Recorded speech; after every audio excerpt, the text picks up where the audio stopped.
Assalamualaikum warahmatullahi wabarakatuh. Waalaikumsalam warahmatullahi wabarakatuh. Ketemu lagi bersama saya di podcast ini, Ferry Amsari. Kali ini tamu kita sangat-sangat istimewa. Cuma sebelum memulai, saya ingin kasih tahu Mas BW juga ini ya. Di podcast sebelumnya supaya nilai pengetahuan Islami saya itu agak nampak lah. Masya Allah. Dalam sebuah hadis katanya, ya. Sahabat ditanya ke Nabi, nama apa yang terbaik? Oke. Nabi selalu sebutkan nama yang Abdullah, Abdur. Itu adalah nama-nama terbaik karena di dalamnya mengandung doa-doa. Iya. Jadi Abdurrahman itu doa untuk menjadi hambanya yang maha pengasih. Betul. Nah, Arsyad saya koreksi dikit. Arsyad itu bisa banyak arti. Salah satunya yang paling jujur. Mari kita berjujur-jujur. Masya Allah. Mudah-mudahan kita semua tergolong orang-orang yang jujur. Amin ya Rob. Tapi saya mau kasih tahu informasi jujur. Apa tuh? Jadi di tahun 2019 Bang Abdur, Indonesia itu menjual senjata ke Myanmar. Wah, kejujurannya agak ini ya, langsung senjata. Oke. Yang artinya Indonesia ikut membunuh warga Rohingya di Myanmar. Di tahun 2019 Indonesia menjual 400 juta peluru, yang artinya Indonesia ikut membunuh warga sipil dalam junta militer di Myanmar. Pertanyaan saya, kenapa masih berteman sama Mamat? Inilah. Saya selama ini berteman dengan dia. Dan hadir di pernikahannya. Betul. Saya selama ini berteman dengan dia, tapi saya tidak tahu kalau dia sampai jual peluru ke Myanmar ini. Nanti saya bilangin, Mamat, stop, sudah. Kalau mau jual peluru boleh tapi kosong aja, peluru kosong. Jadi nggak bisa ditembakin, nggak bisa. Tapi fakta itu tadi luar biasa sih Bang. Maksudnya kayak melihat, maksudnya mungkin kayak taruhlah kayak kita jual motor misalkan ya. Mungkin kita tidak pernah berpikir motor ini akan digunakan untuk apa, tapi kemudian motornya ternyata dipakai untuk orang maling. Ya, orang subuh-subuh siramin air keras ke orang gitu. Aduh. Iya, kita nggak tahu. Kita niatnya jual motor ini maksudnya biar kau bekerja kau apa gitu. Jadi ojek online ternyata atau malah merusak pemberantasan korupsi ya. Mungkin kita jual peluru itu dalam rangka untuk keamanan negara lebih bagus untuk apa, ternyata dipakai untuk bunuh warga sipil. Saya juga tidak tahu ya. Saya tidak tahu apakah penjualnya pada waktu itu bisa memprediksi itu atau tidak. Saya juga tidak tahu sih. Karena informasi kami dalam penelitian nih, hasil penelitian. Ternyata Indonesia begitu ada resolusi PBB untuk berhenti dagang senjata di Myanmar, Indonesia itu atas nama negara berhenti. Tapi ada pihak ketiga. Nah, inilah yang kita curigai sebagai Mamat itu. Mamat kau jago juga pantas dia punya pernikahan mewah. Mamat, kau memang kurang ajar kau memang. Tapi Anda sempat niat mau membubarkan pernikahan itu ya? Saya lihat itu. Iya betul Bang. Artinya saya tidak baik ya. Saya itu pengen membuktikan kepada siapapun, maksud saya, apakah kalau memang ini dijodohkan oleh Allah Subhanahu wa taala, dituliskan di Lauhul Mahfuz sebelum bumi ini diciptakan, bahwa Mamat berjodoh dengan Nafa, nama istrinya yang sekarang. Istrinya yang sekarang, yang dulu saya tidak tahu siapa. Saya tidak tahu kalau yang dulu. Kalau berjodoh dengan Nafa, maka apapun usaha manusia untuk mengagalkan itu pastilah gagal. Dan terbukti saya gagal. Artinya memang itulah gagal ya. Itulah yang dituliskan Allah Subhanahu wa taala untuk seorang Mamat Al-Katiri. Begitu Bang. Jadi saya tuh hadir itu untuk pembuktian secara tidak langsung. Saya lihat juga nangis ya, itu tanda-tanda memang kok gagal rencana saya. Iya. Rencana Allah lebih besar. Betul. Disitulah saya sadar betapa kecilnya kita manusia ini. Asik. Di situ itu yang membuat saya terharu tuh di situ Bang. Sebenarnya bukan karena Mamatnya sih. Aduh, bersilat lidah aja. Tapi persaudaraan 3 orang timur ini tercipta di Jakarta atau sudah lama? Kalau saya dengan Bang Ari, dengan Ari Kriting itu kami karena sama-sama kuliah di Malang. Beliau itu senior saya jauh, jadi beliau itu 2003 kalau tidak salah. Beliau 2003 masuk Malang, saya 2006. 2003 pun Ari Kriting masih tua saya. Ya betul saya. Iya ya. Padahal Ari Kriting sudah lumayan tua tuh Bang. Nah itu kemudian waktu saya masuk ke Malang, berjumpalah, maksudnya anak-anak timur di Malang sering main bola sama-sama apa segala macam. Kemudian sama-sama nonton bola juga kami, sama-sama suka klub yang sama gitu. Kemudian saya nonton stand up komedi, diajak sama dia juga, akhirnya berteman lah dari Malang. Mamat itu kemudian saya dan Bang Ari sudah melakukan perjalanan di stand up komedi, sudah sampai Jakarta. Mama tuh masih gembel Bang di Jakarta, di Jogja sana. Masih gembel lah, masih. Calon dokter itu ya? Iya, tidak calon dokter juga waktu itu, mau DO atau bagaimana sih gitu. Tapi pada waktu itu beliau belum.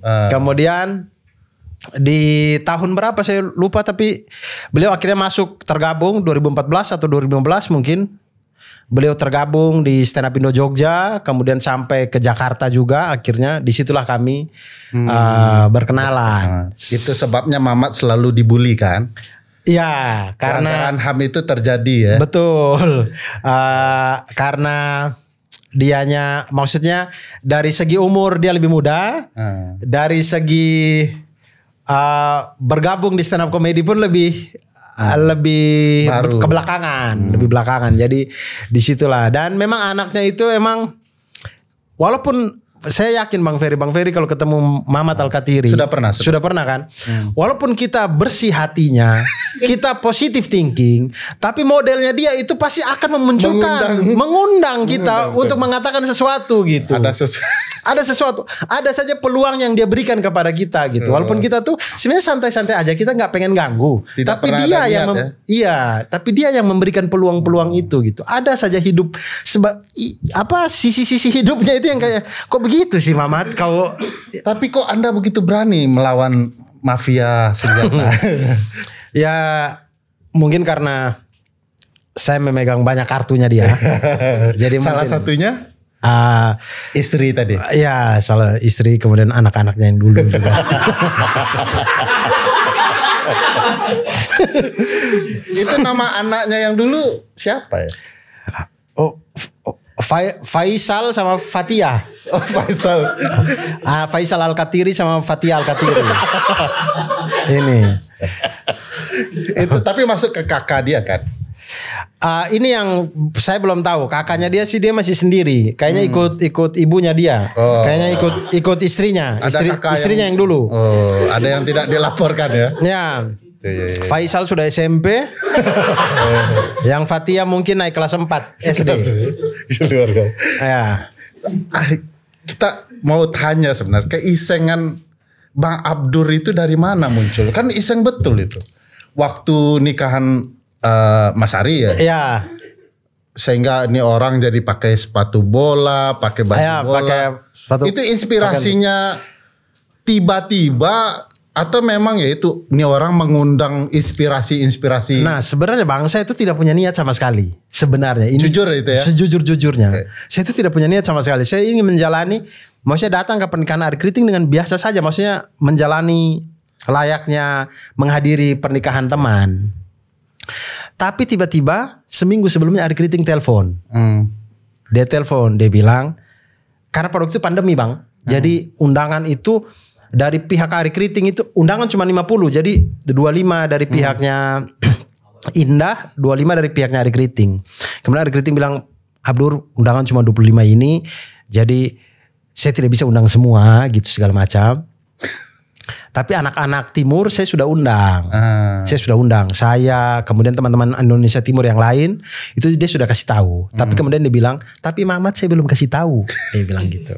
Belum kasih tahu. Belum kasih tahu. Diundang tapi belum kasih tahu. Kemudian Ari Kriting bilang, bagaimana kalau kita prank dia? Kita bilang saja kalau kita mau main futsal.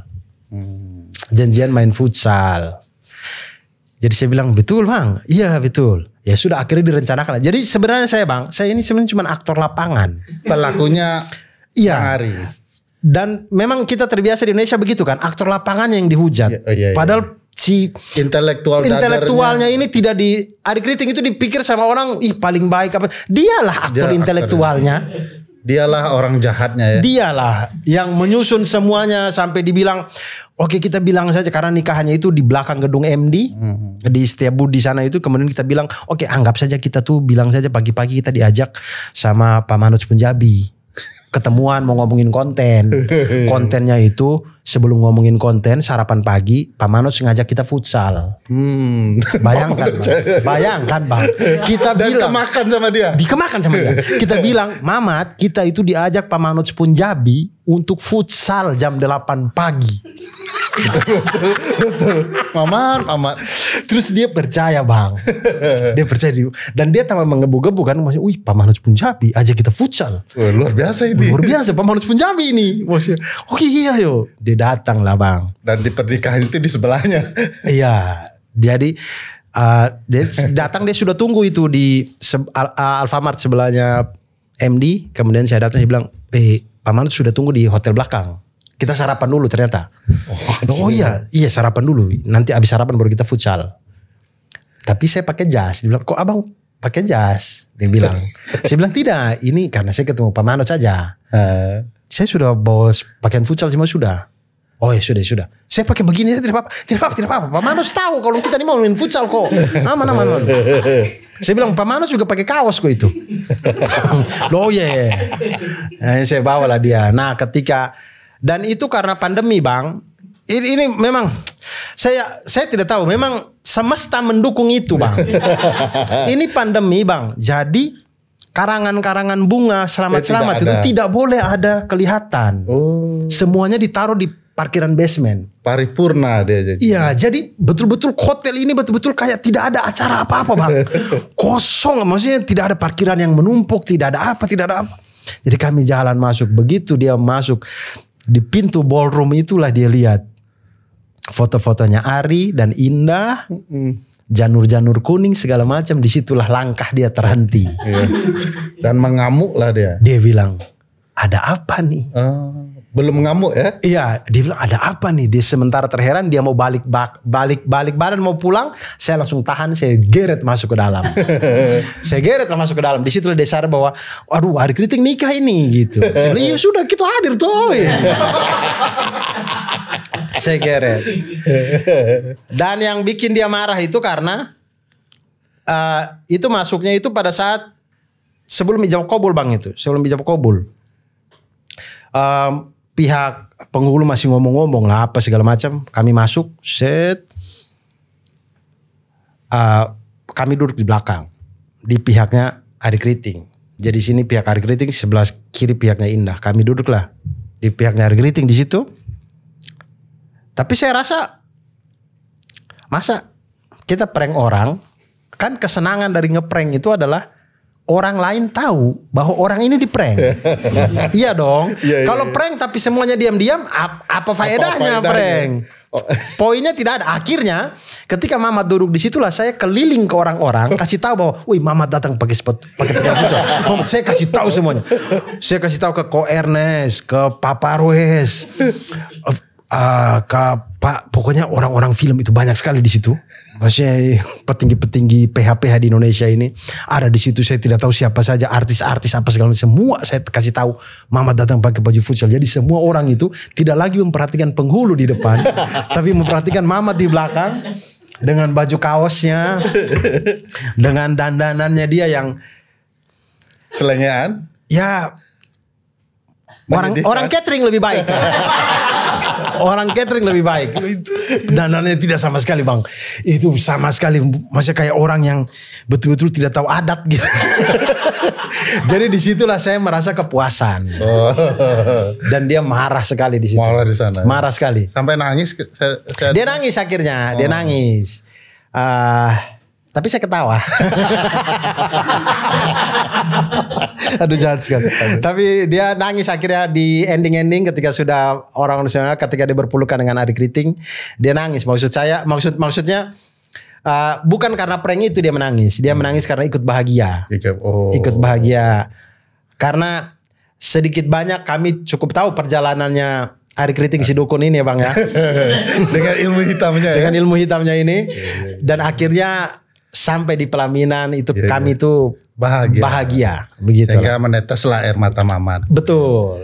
Tapi ada juga kalau orang terlalu disiksa, doa dia sama Allah tuh enggak ada batas. Betul. Itu sehingga gara-gara dibully itu dia berdoa dapat istri yang cantik. Alhamdulillah. Terkabul.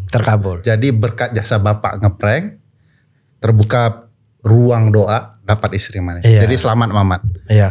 Berarti dengan analogi yang sama, berarti istrinya Mamat itu kurang dibully orang. Oh, karena doanya tidak terkabul. Minta suami yang ganteng, cakep, bagus. Dapatnya arang. Bisa aja logikanya dia. Oke, kita stop lah untuk Mamat. Tapi kita sudah ucapkan selamat, sukses berkat upaya bulinya Bang Abdur lah itu. Nah sekarang saya dengar dua hal isu, satu dan satu lagi yang sudah terjadi. Apa pendapat Bang Abdur soal majunya Marcel di Tangerang Selatan? Waduh, saya tidak pernah mau komen. Saya belum, bukan tidak mau, tapi belum pernah komentar ini. Saya dari pertama kali lihat sampai saat ini tidak buat konten apa-apa soal ini apa segala macam. Karena perasaan saya itu muak aja Bang. Muak sama Marcelnya atau partai? Muak sama keadaan ini gitu, kayak capek gak sih Bang? Kayak capek banget gitu, kayak ya Allah sampai kapan sih kayak gini gitu. Jadi ada perasaan itunya, makanya kemudian tidak ini. Tapi menurut saya sangat tidak percaya Bang. Tidak percaya ini terjadi ya? Iya, maksudnya saya sangat tidak percaya dengan saya tahu Marcel ya, maksudnya ini untuk kebaikannya Marcel juga dan segala macam. Saya sangat tidak percaya posisi, misalnya kalau wali kota itu jadi Marcel itu, saya tidak percaya sama sekali gitu. Kalau terjadi? Iya, maksudnya saya tidak percaya kalau misalkan dia bisa, kalau terjadi kemudian dia bisa menjalankan itu dengan baik sih, saya sangat tidak percaya itu. Mudah-mudahan saya salah ya. Tapi saya yang tahu, maksudnya cukup tidak terlalu tahu, tidak terlalu akrab dengan Marcel, tidak tahu perjalanan hidupnya, tapi melihat dari sepak terjangnya di dunia stand up dan segala macam, saya merasa Marcel bukan orang yang cocok untuk jabatan sepenting itu. Tapi cuma wakil wali kota rencananya. Sekalipun wakil wali kota Bang, sekalipun wakil kan tetap ada. Ya untuk ngumpulin suara Pak calon wali kotanya lah. Ya mungkin ya, atau apa. Ya tapi kalau Abang tanya tanggapan saya sangat tidak percaya sih. Sangat tidak percaya. Saya sangat tidak percaya. Untungnya saya bukan warga Tangsel, saya warga Depok, jadi saya tidak mungkin coblos juga. Kan sebagai teman, kalau seandainya what if? Nah, kalau seandainya jadi warga Tangsel, milih nggak? Tidak akan pilih saya Bang. Tidak. Kan teman, juniornya lagi. Justru karena saya teman dan saya tahu gitu. Jadinya sulit buat saya untuk percaya Marcel untuk mengemban amanah, karena beberapa kali di skena kami itu ada janji-janji yang dilanggar oleh Marcel gitu. Jadi menurut saya bukan sosok yang bagus untuk kita berikan amanah deh gitu. Nah karena tadi sebelum tayang Bang Abdur ini ngajarin kami untuk beberapa logika, termasuk juga penggunaan alat ukur what if ya. Bagaimana seandainya begini begitu, kira-kira apa yang terjadi. Nah bagaimana kalau seandainya yang akan maju itu adalah Ari Kriting? Sebagaimana gosip-gosip di dunia maya itu. Nah, dan dia sempat naikin baliho tuh di bau-bau sana. Itu benar ya? Beneran Bang, dia naikin baliho, tapi baliho kosong aja. Iya, baliho belum ada fotonya dia, tapi tidak ada tulisan-tulisan kayak dia cuman apa tulisannya apa begitu. Bau-bau bisa atau apa bagaimana, tapi tidak ada tulisan kayak calon wakil wali kota atau calon, tidak ada begitu. Cuman begitu aja Ari Kriting untuk bau-bau atau bagaimana gitu. Nah, Kalau yang saya lihat itu, artinya bukan saya bilang semua komika itu tidak boleh atau apa. Maksudnya kan kita, itu hak. Ya? Iya, itu hak dan maksudnya kami yang melihat itu juga punya hak untuk memilih atau tidak, mempunyai pandangan dan segala macam. Nah, pribadi saya melihat Arie Kriting kalau dia serius, misalkan mau maju, cocok sih dia itu. Menang dia. Tidak tahu menang atau kalah. Tapi kalau pakai ilmu hitam kayaknya bisa menang. Saya tidak tahu menang atau kalah.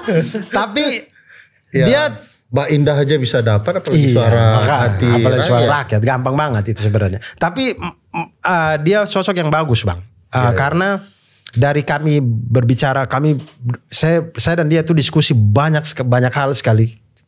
Dari dulu zaman di Malang sampai sekarang ini sering sekali berdiskusi dan saya tahu orang ini dia punya visi yang bagus, dia punya pandangan yang bagus untuk kotanya dia. Bau-bau itu bagaimana menghidupkan kebudayaan pariwisata bau-bau itu, bagaimana bau-bau itu punya potensi yang selama ini belum pernah disentuh sama pemerintah-pemerintah sebelumnya, yang dia pengen banget mencoba itu. Jadi menurut saya kalau dia memang serius maju ke sana sih, saya mau sih jadi juru bicaranya, nggak apa-apa deh. Oh, keren juga ya. Iya. Berarti begini, ini bukan soal profesi, bukan soal stand up comedian jauh dari ruang politik, tapi ini soal siapa dan bagaimana seseorang itu kan. Betul Bang, kapabilitas yang kita bisa lihat gitu. Apalagi orang-orang itu kita kenal secara di luar panggung ya. Kan kalau yang maju tiba-tiba misalkan Kaisang kan saya ketemu paling 2 kali, itu pun tidak pernah ngobrol yang saya sampai tahu Kaisang itu seperti apa begitu-begitu. Nah, kalau ke Marcel dan Arie Kriting ini adalah orang-orang yang sering kita ketemu dan duduk lama tanpa kamera, tanpa apa. Jadi kita bisa tahu gitu orangnya. Nah, saya juga ini informasinya untuk Bang Abdur. Kantor saya dan rumah Bang Arie itu dekat. Oh iya. Nah, dekat, sama-sama di Jagakarsa, Jalan Durian Raya. Oke. Kenapa saya tahu? Karena setiap Jumat saya lihat tuh orang sholat Jumat. Oke. Tidak seperti calon yang lain yang tiba-tiba pilkada sholat Jumat. Oh. Jadi sholat Jumat itu. Kalau Marcel tidak mungkin sholat Jumat. Login dulu dia. Harus login dulu. Jadi adalah beberapa hal yang ada di sosok Mas Arie dalam perspektif Bang Abdur lah ya. Iya. Jadi sekali lagi juga kita bicara soal kritik terhadap pola pilkada ini bukan soal profesi, sekali lagi soal kapasitas orang ya. Iya. Ya menarik juga tuh kalau ada stand up komedian kan yang punya daya kritis. Karena saya agak setuju beberapa stand up komedian kan ada yang memang concern di isu-isu kebijakan termasuk Bang Abdur kan. Iya. Salah satu yang paling banyak Bang Abdur kritik adalah soal kebijakan pendidikan.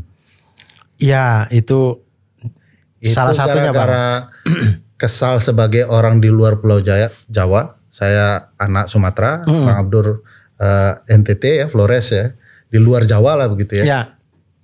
Karena kebijakan pendidikan kan lebih banyak berpihak di Pulau Jawa.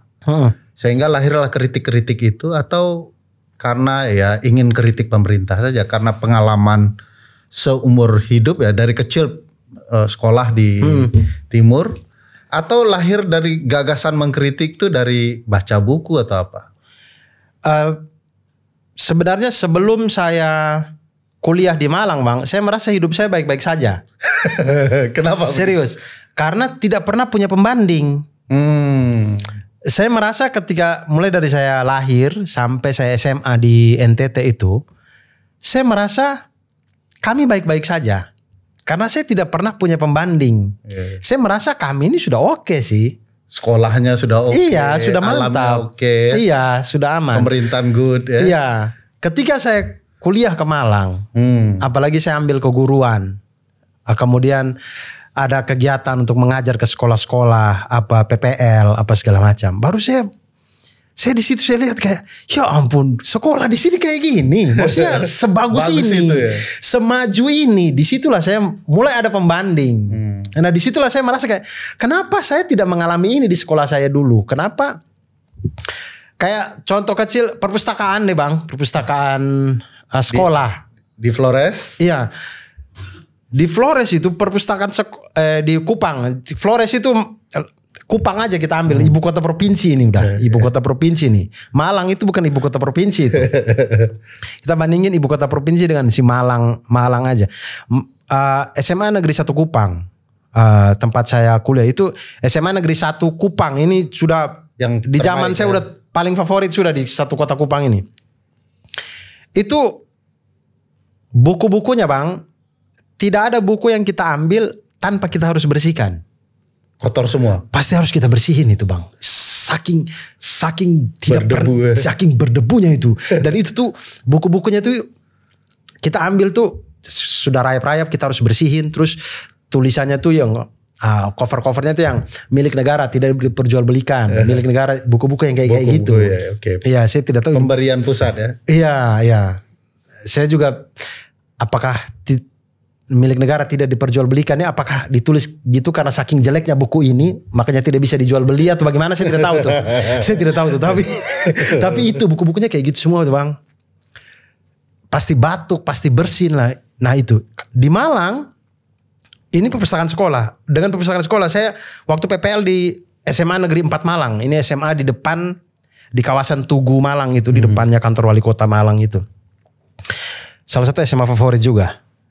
Itu perpustakaannya bang sudah seperti perpustakaan kampus kota. Iya, sudah seperti perpustakaan kota Malang, sudah seperti perpustakaan kampus gitu. Bagus sekali. Literaturnya banyak dan tidak hanya anak-anak itu. Kalau kami dulu itu kan SMA tuh kayaknya tabu banget deh baca buku-buku fiksi gitu. Tapi di perpustakaannya Malang itu ada novel-novel. Buku novel pun ada. Maksudnya kayak bukunya di Lestari juga ada, bukunya Andrea Hirata juga ada. Sudah budaya modern, budaya apa namanya, sangat kekinian kan novelnya. Di Lestari, Andrea Hirata gitu ya. Iya kan. Kalau kita mungkin di sana masih Buya Hamka gitu ya. Itu pun tidak ada. Gak ada bang, Buya Hamka itu buku-buku terbitan Depdikbud itu, buku-buku yang gitu-gitu. Nah terus yang satu judul ada 15 buku sama gitu. Yang gitu-gitu buku-bukunya yang tuh. Buku-bukunya masih soal ini Budi, ini Ari kan. Iya yang gitu-gitu. Nah, pokoknya sangat tidak masuk lah. Nah saya melihat kayak di perpustakaan di SMA Negeri 4 Malang itu. Saya lihat kayak buku-buku fiksi ada, non fiksi ada. Kaya sekali buku-bukunya. Kemudian saya merasa bahwa kan memang buat menumbuhkan orang mau membaca tuh kan tidak bisa orang datang langsung baca buku berat. Memang harus diawali dengan buku-buku yang ringan-ringan dulu, baru dia bisa menikmati. Kayak baca buku enak ya ternyata ya. Nah kan lama-lama kan meningkat tuh. Betul. Mulai membaca yang lain. Nah di perpustakaan kami itu tidak ada buku begitu. Datang-datang langsung buku Depdikbud. Jadi ya itu pun sudah berdebu dan segala macam. Jadi orang. Nah disitulah saya merasa kayak tertinggal saya. Tertinggal ternyata kami ini. Kemudian di mana saya lihat setiap kelas itu ada ininya proyektornya. Di setiap kelas ada proyektor, ada AC. Padahal Malang ini dingin bang, tapi tetap ada AC, proyektor di setiap kelas bang. Kami itu kan di zaman saya SMA belum ada proyektor itu, masih pakai OHP. OHP ya.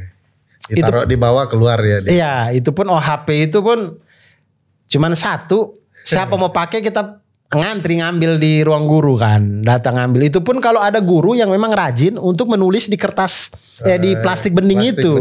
Kalau tidak ada ya sudah kita papan tulis aja udah nggak apa-apa gitu. Jadi nah, itulah jadi gagasan-gagasan, kritik-kritik, jokes-jokes yang. Iya. Kenapa sebegini timpangnya gitu. Padahal menurut saya, andai seluruh warga negara Indonesia itu dimanapun dia berada dia mempunyai akses yang sama, menurut saya kita bisa mencetak generasi yang jauh lebih hebat daripada sekarang gitu, jauh lebih baik gitu. Tapi itu kan semua bukan salah presiden ya. Memang bukan salah Mendikbud.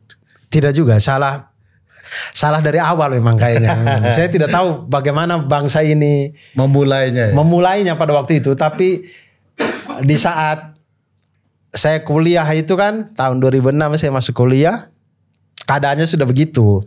Jadi saya tidak tahu awal mulanya itu sebenarnya Indonesia itu kayak gimana sih mereka melihatnya sehingga apa dimulai di Jawa dulu baru nanti geser ke timur atau mungkin juga. Tapi dulu kan begitu juga kan Bang. Kayak Buya Hamka, M. Natsir semua kan juga merantau ke Jawa kan. Baru bisa berisi gitu ya. Tapi tidak maksudnya untuk Buya Hamka merantaunya jauh itu ke Mesir itu, ke Arab. Iya. Baru dia pintar ya. Jadi harus merantau dulu lah ya. Iya. Jadi makanya Bang Abdur merantau ke Jawa baru timbul wawasan-wawasan merantau penting kayaknya. Iya kayaknya. Itu kan filosofi orang Minang juga. Kalau anak muda itu ya harus pergi merantau dari kampung. Jadi ada filosofinya. Makanya Buya Hamka merantau, Natsir merantau, Agus Salim merantau, Khairil Anwar mungkin bapaknya yang merantau karena itu dia lahir di Medan dan segala macam. Jadi penting juga ditanya sama satu orang Minang di antara 3 orang Timur itu kenapa pentingnya merantau. Iya. Kan dia baru sukses besar teman yang Sumatera Barat. Iya, Pras Teguh ini ketika dia merantau kan dia sudah terkenal di kampung saya waktu buat bocor alus ya. Paca Parwik. Bocor alus. Bocor alus mah Tempo Bang. Paca Parwik. Itu untuk menjelaskan saking lucunya pecah perutnya ketawa ya. Itu unik juga ada satu orang Minang di antara 3 orang Timur. Dialah yang mengumpulkan kami Bang. Maksud saya kalau 3 orang Timur bertemu orang Minang itu pemberontakan. Iya ya. Biasa PRRI dan Permesta. Oh iya. Hati-hati loh ditangkap itu. Kami jaga-jaga. Yang penting Mamat bisa direm aman sih Bang. Aman ya. Aman sih Bang. Karena saya lihat 1 ada orang Sumatera Barat, 3 orang Timur. Di antara yang 3 jual senjata. Tanda-tanda itu. Dan apalagi yang darah Minang ini. Maksudnya tanah Minang itu terkenal dengan tokoh-tokoh gitu. Iya. Itulah kadang-kadang kalau saya baca ada satu orang pendidik di sana itu saya agak khawatir. Dan biasanya Bang, pemberontakan itu dimulai dari kalangan dokter. Iya kan, Suryadi Ningrat, Ki Hajar Dewantara itu dokter. Iya. Dosdeker itu dokter. Orang-orang yang di Stovia. Iya kan? Orang-orang di Stovia dulu itu kan. Itu rata-rata bikin pergerakan-pergerakan politik. Nah di antara kami berempat ada dokter juga. Harus diingat lagi Bang Abdur. Selain dokter itu merasa tertindas. Di zaman Belanda kenapa para dokter ini memberontak? Mereka masuk sekolah itu ditindas. Nah cocok. Mamat Al-Katiri masuk dokter. Ari Keriting. Iya. Abdur Arsyad. Dan 1 orang Minang. Pemberontakan nih. Kapan tanggalnya? Wah berarti kita ini sudah masuk syarat-syarat kriterianya sudah masuk pemberontakan ya. Dan yang paling penting. Dan namanya titik kumpul lagi. Titik kumpul. Titik dimana kita berkumpul dan memberontak. Untuk melakukan pemberontakan. Dan harus diingat ada jadwal yang mendekati. Proses transisi kekuasaan. Kita harus segera. Tapi Pras Teguh dukung Prabowo. Susah Bang. Susah. Tapi bisa. Ada faktor penggagalnya ya. Ada faktor penggagalnya. Cepu gitu kayak. Ntar saya bisikin ke Pras deh. Pras kayaknya kita sudah memenuhi kriteria pemberontakan. Nah ini. Aduh Bang. Sorry. Lanjut ya. Ini pendidikan isu pertama yang dikritik. Iya. Bukan pertama juga ya, yang kemarin ya. Iya, yang kemarin. Terus Black Campaign rencananya. Iya, rencananya cuman kami takut perizinan akhirnya di Black Camping. Lalu kan berubah tuh setnya menjadi ada gambar tenda. Betul. Nah, apa saja premis yang tidak jadi terbawa selama sebenarnya secara premisnya terbawa saja Bang. Dari Black Campaign ke Black Camping. Ke Black Camping. Hanya masalah judulnya saja kami ganti karena kami takut perizinan.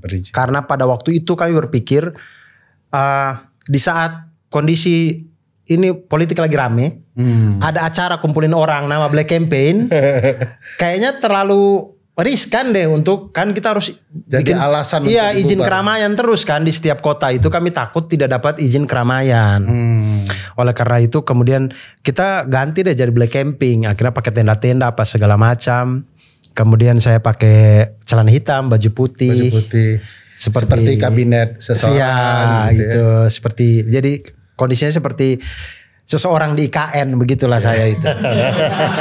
Oh, makanya ada campingnya ya. Betul, ada tendanya. Titik nol gitu ya. Oke. Nah, premis-premisnya masih terbawa karena secara garis besarnya saya pengen kasih tahu bahwa apa yang kita terima sekarang itu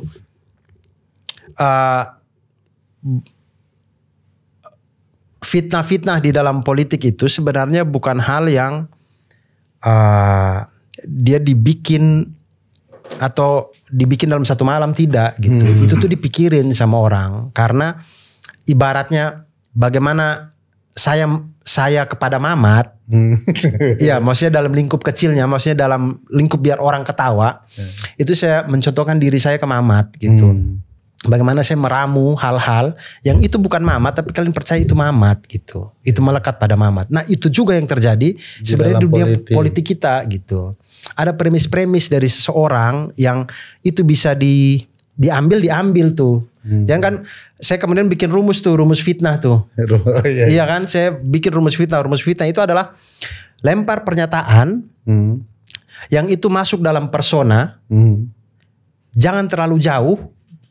Bisa jadi jangan terlalu jauh, jangan terlalu dekat, bisa jadi fakta, atau jangan terlalu jauh sehingga mudah dipatahkan. Harus di tengah-tengah. Harus orang mikir kayaknya benar deh. Iya, bisa benar bisa salah, tapi kayaknya benar deh. Soalnya dia begini loh. Ya. Nah itu juga terjadi di politik kita gitu. Kayak ada sosok seseorang begini, dia punya ini begini. Di framing tuh orang, oh begini gitu. Maka fitnah Mamat soal senjata itu kan akhirnya berlanjut ke seluruh Indonesia, bahkan ke negara tetangga ya. Ada gun shop. Betul, sampai di Jerman, sampai di Filipina, sampai di tengah laut. Betul bang, sampai di tengah-tengah laut Natuna ada titik Mamat gun shop. Jadi hal-hal yang begitu karena yang pertama, misalnya kayak Mamat gun shop itu saya tariknya dari misalkan sebenarnya tanpa terencana, tapi itu sudah hal yang kita sering bercanda kemudian terbawa ke kamera gitulah. Nah, tapi bercanda itu muncul karena kita melihat bagaimana sosok Mamat dia pernah muncul pertama kali, maksudnya yang bukan pertama kali tapi maksudnya muncul di TV yang bukan acara stand up, itu adalah di TV One waktu ILC Indonesia Lawyers Club. Yang dia bilang Timur banyak buat mundur terbelakang. Betul. Dengan terencana gitu. Iya. Nah, dan dia brutal kali. Nah, pada saat dia berbicara di situ di running text atau apa perkenalannya yang di TV itu yang kita nonton kan, Mamat Al-Kathiri tokoh pemuda Papua. Tulisannya. Tokoh pemuda Papua, bukan komika. Tokoh pemuda Papua. Oke, kita sudah punya ya Mamat Al-Kathiri tokoh pemuda Papua. Satu. Kemudian bagaimana suara-suaranya dia soal mengkritik pemerintah apa segala macam. Nah, hal-hal ini semua gampang sekali kita relasikan ke mau merdeka nih. Gitu. Oh, Mamat pro merdeka nih, mau merdeka nih Mamat nih. Nah, dari sana kita kemudian korelasikan ke organisasi gitu. Organisasi lalu kemudian kita bilang, oh, jual senjata kayaknya nih, apa segala macam. Jadi gitu-gitu di bawahnya, Bang. Sampai akhirnya orang percaya dia jual senjata. Sampai kemudian banyak yang di zaman kasus pilot Susi Air itu banyak sekali yang mention dia, Bang, bebasin Bang gitu-gitu. Karena itu hal-hal yang dia munculin itu gitu. Dia munculin itu. Daya terima dia gimana terhadap fakta-fakta itu? Dia iya aja sih. dia karena tahu bercanda, iya aja. Tapi makin kesini saya tidak tahu tuh. Dia sampai dipanggil calon mertuanya kan rapat kan, keluarga soal Betul. keluarga, jual senjata. Iya, sempat ditanya waktu awal-awal mau menikah dengan istrinya yang sekarang itu, sempat ditanya ini betul tidak yang istrinya sekarang ini nggak lepas ya. Betul-betul set dia sebagai politisi itu memang sudah layak. Itu ditanya terus. Ini maksudnya bukan ditanya terus, maksudnya ditanya dari awal itu yang diomongkan Abdur betul atau tidak apa segala macam. Sempat ditanya dianya. Yang dimana di saat itu saya juga sempat ngerem, saya bilang, aduh kalau sampai diseriusin jangan, bahaya juga nih man. Ya sudah saya tahan deh, tapi saya tahan, yang lain kan udah kemana-mana.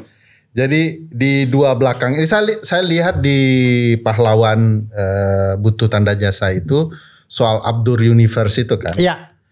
Kan artinya Bang Abdur sudah set nih seluruh perjalanan itu kan harus dipenuhi ya, rencana itu kan sudah Insya Allah bahwa turnya akan terjadi dengan berbagai. Ya sampai 2029 tuh insya Allah. Berarti ini udah dipikirkan bahan-bahannya ya? Belum sih Bang. Yang saya pikirkan itu hanya judul dan kira-kira fenomena-fenomena yang terjadi. Potensi yang akan terjadi. Itu yang saya prediksi. Yang kemudian di keprediksian saya itu ternyata ada kelirunya. Contoh Bang. Di ending Abdur Universe itu, Abdur Stand Up Universe itu kan ada 10 show. 10 spesial yang saya bikin. Sekarang sudah 3 sampai Rewrite, Pahlawan Perlu Tanda Jasa, kemudian Black Camping itu sudah 3. Ini mau jalan yang keempat. Nah, di ending yang ke-10 itu sebenarnya ada namanya Diferensial Dinasti. Nama show-nya Diferensial Dinasti. Dimajukan tuh ya. Itu tahun 2029. Karena pada waktu saya menyusun ini Bang, saya itu memperkirakan bahwa di tahun 2029 orang-orang yang sekarang yang saya lihat sebagai anak-anak pejabat itu akan maju. Contoh seperti Kaesang, Gibran, mungkin Putri Tanjung, mungkin pokoknya anak-anak yang sekarang yang mungkin belum, Valdo Maldini mungkin pada waktu itu juga mungkin sudah punya anak yang mau maju. Tidak mungkin dianya ya, dianya juga. Kalau sekarang kan staf sus saja atau apa, mungkin dia maju menjadi. Kalau dimajukan keren sekali. Nah, ternyata tahun ini sudah terjadi. Gitu. Saya tuh mempersiapkan itu 2000, karena prediksi saya 2029 lah. Baru Kaesang, Gibran itu matang. Kalau tadi kan ada Rewrite, itu kan apa joke-joke selama yang ditulis ulang kembali kan. Iya. Ini ada potensi nggak ini ditarik ya? Apa begitu namanya? Ada nggak? Nah, saya ada rencana. Belum ada rencana. Mengkhianati penjelasan betul, di pahlawan. Betul. Makanya saya berpikir Diferensial Dinasti apa saya ngomongin anak aja ya. Ngomongin anak saya sendiri aja kan. Turunan dinasti juga gitu dari sayanya gitu. Siapa tahu Jan Etes sudah cukup berusia waktu itu ya. Enggak, siapa tahu juga. Masih berapa dia? Atau mungkin dia, pada saat itu kan akan pertarungan Gibran yang kedua kalinya mungkin. Potensi ya. Ada potensi. Kaesang yang kedua. Iya, Kaesang juga mungkin. Kalau Prabowo yang kedua potensial. Potensial juga kalau umurnya beliau masih sehat juga ya. Segala macam ya. Nah, kenapa yang ketiga ini jumping? Bukan yang ketiga, sekali lagi. Yang keempat. Yang saya tonton ya. Iya. Pendidikan, saya tahu di Suci kan juga bicara banyak soal pendidikan kan. Lalu sekarang soal apa yang terbaru soal Black Campaign, ada politik-politiknya. Nah, sekarang tiba-tiba transportasi, kontras. Iya. Kenapa? Konten transportasi Bang. Jadi sebenarnya itu diawali dari pada waktu itu saya itu ekonomi susah pada waktu itu. Oh, soal transportasi ini. Iya, jadi pada waktu itu saya itu lagi bangun rumah lah Bang. Saya itu jadi cerita saya lagi bangun rumah, uang habis. Beneran Bang. Uang itu habis sampai di mana saya itu kalau bawa motor atau bawa mobil saya nggak bisa isi bensinnya. Sampai di titik itu Bang. Jadi kemudian maksudnya menyayangkan ketika daripada saya isi bensin mobil atau bensin motor, masih bagus ini untuk beli sayur, beli ini gitu-gitu. Akhirnya saya pikir apa ya yang bisa saya tetap kerja dan aman. Kemudian saya lihat cobalah KRL inilah gitu. Saya cobalah Bang naik KRL. Nah, kan di kepala saya itu kan wah KRL desak-desakan bakal ini. Nah, ketika pertama kali saya nyoba KRL ini kok nyaman, kok enak, nyampenya tepat waktu, tidak macet-macetan, tidak ini gitu. Saya merasa kenikmatan tersendiri. Nah, setelah beberapa bulan saya menjalani, sekitar 2 atau 3 bulan saya menjalani itu, kemana-mana naik KRL ini, naik KRL Transjakarta. Di situ kemudian saya mikir, saya bikin konten gitu. Konten saya jalan naik KRL apa segala macam. Dan kemudian saya bikin konten. Kemudian nama ini jadi kontras tuh. Konten transportasi gitu-gitu. Ya belum ada orang yang hilang sih. Kalau ada orang yang hilang saya kontras yang lain. Saya naik ini apa segala macam, transportasi segala macam. Kemudian orang menyambut baik gitu. Orang menyambut baik karena tidak monoton juga karena saya tidak bisa diprediksi Bang kemana. Karena saya bukan orang yang berkantor di satu tempat. Kayak hari ini saya datang ke sini, besok saya kemana, besok mana. Jadi saya tuh pakai jalur yang beda-beda setiap hari, hampir setiap hari jalurnya beda-beda dan segala macam. Lalu kemudian bikinlah konten itu dan orang jadi tahu ternyata ini segala macam begini-begini. Kemudian banyak komentar kayak kenapa di daerah kami belum ada apa segala macam. Apa saja kelucuannya? Banyak Bang kelucuannya yang maksudnya yang saya temuin ya orang-orang tuh random kan. Orang-orang tuh random. Tapi bukan kelucuan tapi ini yang salah satu yang saya rasakan ya, yang saya merasa cukup terharu begitulah ya. Jadi saya tuh merasa kan selama ini orang berpikir naik transportasi umum, contoh kayak KRL itu orang akan berdesak-desakan. Kayak manusia tidak lagi menjadi manusia, orang dorong-dorongan apa segala macam. Nah yang saya temukan adalah komunikasi aja sebenarnya. Komunikasi? Iya, manusia yang sedang berdesak-desakan, baik manusia yang ada di KRL, manusia yang lagi mau naik, manusia yang mau turun, semuanya ini manusia kita ini. Yang bisa dikomunikasikan. Asal dikomunikasikan saja aman gitu. Karena saya karena saya itu beberapa kali mau naik tuh kayaknya sudah ini gitu. Saya bilang, "Abang, Pak, masih bisa saya di situ sedikit." "Oh ya bisa." Mereka geser. Kalau tidak diajak bicara kan memang semua orang di dalam KRL itu tidak ada yang berdiri senyum-senyum, tidak ada kan. Ini kenapa nih nggak geser gitu. Iya, semua orang itu berdiri dengan muka kepenatan kerja apa ya, memang tidak senyum segala macam. Tapi asal kita berbicara aja semua orang itu ini gitu. Dan ada kayak ibu-ibu dia naik, jadi dia bawa kardus. Iya dia bawa kardus, dia naik. Nah salahnya dia naik duluan. Maksudnya dia naik duluan set. Begitu dia mau balik, pintu udah ketutup, anaknya masih ketinggalan. Berat sekali. Iya, maksud saya kenapa kok tidak anaknya dulu kok kasih naik sambil kok naik juga begitu. Nah, mungkin dia juga riwah dengan si kardusnya itu. Anaknya ketinggalan. Itu satu gerbong Ban, semua orang itu membantu. Berkomunikasi untuk dia kan panik kan, akhirnya semua orang berkomunikasi. Panggil petugas dari sana, petugasnya datang, telepon temennya yang di stasiun sebelumnya itu tadi. Itu Indonesia banget tuh ya. Iya, maksud saya Asian value betul itu. Benar, Asian value banget kita, gotong royong. Saya sampai sekarang nggak ngerti Asian value itu. Saya nonton, bang, saya nggak ngerti bang. Nah, artinya itu loh bang. Maksud saya ternyata kita ini sepenat-penatnya kita kerja, kita ini. Kita itu bisa kok saling tolong menolong, berkomunikasi, senyum. Kayaknya seru nih. Iya bang. Kalau transportasi mana saja? Apakah memang fokus ke Jakarta transportasinya yang akan dibahas ya? Seluruhnya sih. Lebih ke seluruhnya. Kalau iya Jakarta tentu ada. Karena kalau kita bahas Jakarta Luang KRL, Transjakarta, MRT, ini di daerah lain tidak ada gitu. Iya. Tapi angkot di daerah lain pasti ada. Tempat Pras Teguh kan unik-unik tuh. Betul. Sama kayak di Kupang bang. Di Kupang begitu juga. Angkot di Padang tuh waktu Pras cerita saya bilang ya sama persis kayak di Kupang. Norak-norak kita orang di luar Pulau Jawa itu. Iya, musik besar. Kayak diskotik jalan kan. Iya, betul. Gitu-gitu. Bahkan saya lihat kalau di Google tuh yang ada di modif-modifnya. Iya, ada main PS-nya itu malah. Nah. Ada TV main PS yang angkot Padang, Bang. Iya, saya lihat kalau di Kupang enggak ada, tapi yang di angkot Padang saya lihat di Google tuh. Di belakang sopirnya dikasih TV, ada PS-nya tuh. Ya Allah, ini mewah sekali itu, saya baru tahu tuh ada. Iya, maksudnya dimodif kayak apa sih sampai begitu-begitunya. Jadi angkot, kapal. mau diceritakan gitu ya. Saya pikir tadi kapal mau dimodif kan. Tidak. Salah satu transport pesawat. Tapi Bang, saya itu maksudnya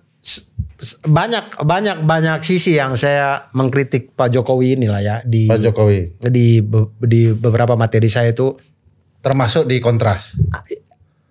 Bukannya? Iya, saya belum tahu di Kontras saya akan mengkritik atau tidak. Tapi saya tuh salah satu yang saya mengapresiasi dari Pak Jokowi itu kebijakannya dia soal tol laut. Tol laut ya. Tol laut tuh bakal dipuji-puji itu ya.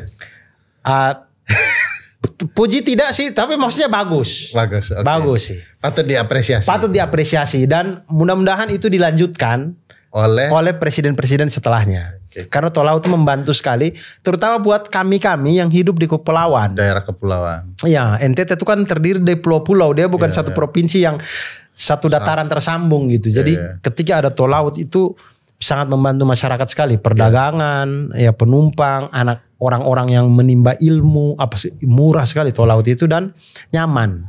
Tapi Indonesia kurang memperhatikan daerah berkepulauan loh. Undang-undangnya tidak memperhatikan soal bagi hasil, kan daratannya kecil tuh. Iya. Sehingga kan pola bagi hasil berdasarkan penghitungan daratan yang dikelola. Padahal ada pulau-pulau yang kemudian daerah kepulauan yang juga mengelola laut-laut di sekitarnya kan. Iya. Jasa labu dan segala macam itu diabaikan tuh di undang-undang. Yang kita bagi cuman daratan aja. Daratannya diukur. Makanya protes teman-teman dari daerah yang kepulauan adalah cara menghitungnya jangan begitu. Kalau memang ini Indonesia, memang bineka, ngitungnya juga daerah-daerah yang seperti provinsi yang ada lautannya yang dikelola. Kan capek juga ngelola kelautan. Iya. Kekayaannya banyak di laut kan. Iya betul. Tolong dikritik ya. Iya. Saya mau deh Bang. Saya mau deh. Iya boleh. Jadi mengelola betul. Dan itu masuk akal karena tumpah darah kita, tanah air kita kan tidak hanya darat. Tidak laut juga. Soal air kan juga. Iya. Makanya tanah air kan. Iya kan kalau kelautan tidak diakui ngapain batas negara kita sampai laut-laut itu juga. Betul. Iya kan? Diperjuangkan oleh kabinet Juanda lagi. Betul. Jadi kapan ini tur Kontras ini dilakukan dan di mana saja? Mulai dari Oktober Bang. Oktober tahun ini sampai insya Allah Februari 2025.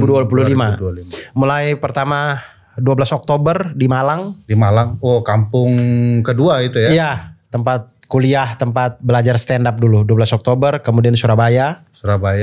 Kami ada 16 kota termasuk dengan Jakarta. Jadi total ada 16 kota. Takut menjelaskan 16 kota tapi nggak ada Padang kan? Bukan, lebih ke saya nggak hafal Bang. Saya tahu kalau Padang nggak masuk memang. Karena ya saya tuh pengen. Gimana orang Timur mendiskriminasi orang Padang? Sudah sering loh teman-teman stand up yang terkenal itu melewatkan kota Padang. Duitnya Bang nggak ada kami. Di Padang ya? Bukan. Kan jalan tur nih kan. Oh, tur ini jalan?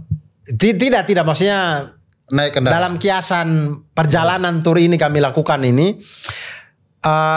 Sampai saat ini stand up comedy itu belum terlalu menjual di mata sponsor. Oke. Jadi sampai saat ini saya sudah 3 kali tur ini. 2 kali tur, satu tuh yang awal belum tur. Sudah 2 kali tur. Itu uang sendiri Bang. Tidak pakai sponsor. Tidak ada sponsor. Ya. Jadi melihat kemampuan produksi kuat apa enggak, karena tim ini berangkat pesawat, hotel, akomodasi transportasi, belum kita bikin show di sana, ini apa sih, nah itu. Betul. Jadi salah satu yang mahal dari ke Padang itu adalah pesawat, tiket pesawat. Garuda murah kan, gara-gara Anda buat mahal, Abdur nggak jadi ke Padang. Iya, agak susah ya, gitu. Mahal sekali, betul. Mahal ya. Jadi kami itu dulu kalau di PPTJ di Black Camping itu Sumatera itu hanya Lampung saja. Karena dekat ya. Iya, karena dekat. Kali ini kami tambah 1 Bang, Pekanbaru. Oh, Pekanbaru. Iya, jadi karena banyak orang kaya kan di sana. Sehingga saya tidak tahu, tapi lebih cemburu nih. Saya lebih kepada memikirkan kita harus tambah 1 kota. Tapi kira-kira di mana ya? Kemudian berpikir Aceh kayaknya kejauhan. Medan, Pekanbaru apa ya? Coba Pekanbaru deh. Siapa tahu orang Medan masih bisa ke Pekanbaru apa bagaimana begitu. Jadi orang Padang pasti mudah ke Pekanbaru. lumayan kan Bang? Lumayan ya. Terutama daerah kota Payakumbuh gitu ya. Mereka sering ke Pekanbaru. Nah, jadi kami berpikir coba Pekanbaru deh, tambah 1 kota di Pekanbaru. Kemudian di Kalimantan kemarin itu hanya Banjarmasin dan Balikpapan. Kemudian sekarang kami coba tambah Pontianak. Kami tambah Pontianak. Kemudian di Sulawesi kemarin hanya Makassar. Sekarang kami tambah masih Makassar doang. Makassar. Ya? Masih Makassar doang, tetap Makassar. Kemudian kemarin kami tidak ke Mataram, tidak ke NTB sama sekali. Kali ini kami coba ke NTB ke Mataram. Mataram ya, daerah asik itu. Ya, Mataram, kemudian Bali tetap ada, kemudian Malang, Surabaya. Kalau yang di Pulau Jawanya masih sama, Malang, Surabaya, kemudian Jogja, Semarang. Jakarta Oktober. Jakarta nanti Februari itu Bang. Iya, teman saya sudah beli yang di Malang ya. Iya. Dia mengkhianati kami. Dia sudah beli dulu karena dia orang Malang, dia kerja di sini. Dia langsung ke Malang. Kami ditinggalnya. Karena kami janjinya Jakarta. Ya, Abang nanti di Jakarta aja kalau gitu. Iya, Jakarta. Bilang temen jangan bocorin materinya biar Abang nggak tahu dulu. Nah, dia ini orang baik. Tetapi suka jadi ember. Suka iseng kalau kami sudah ini cerita-cerita dia kasih tahu tuh. Adiknya mereka berdua tuh. Gitu. Di Malang. Nah, kemudian ada Bandung, Bogor, kemudian ya. Jakarta. Itulah total ada 16 kota kami. 16 kota. Jalan Bang. Mudah-mudahan sukses. Amin. Abdur. Siap. Ini kami tunggu di Jakarta. Kami insyaallah di Jakarta. Amin. Kali ini tidak akan terpleset. Insyaallah. Kami sudah janji sama Dimas. Ya. Dim, kami ini rata-rata gaptek. Jadi kalau war tiket itu kami angkat tangan. Iya. Dan kejadian tuh war tiket serahkan ke kawan, tempat lain yang dibeli. Salah beli dia. Oke. Nah, kami nanti melalui Dimas insyaallah pesan. Sukses sekali lagi Bang Abdur. Makasih Bang. Tonton turnya Kontras dan kita akan ketawa puas-puas di sana. Amin. Sekian, terima kasih. Assalamualaikum warahmatullahi wabarakatuh. Waalaikumsalam warahmatullahi wabarakatuh.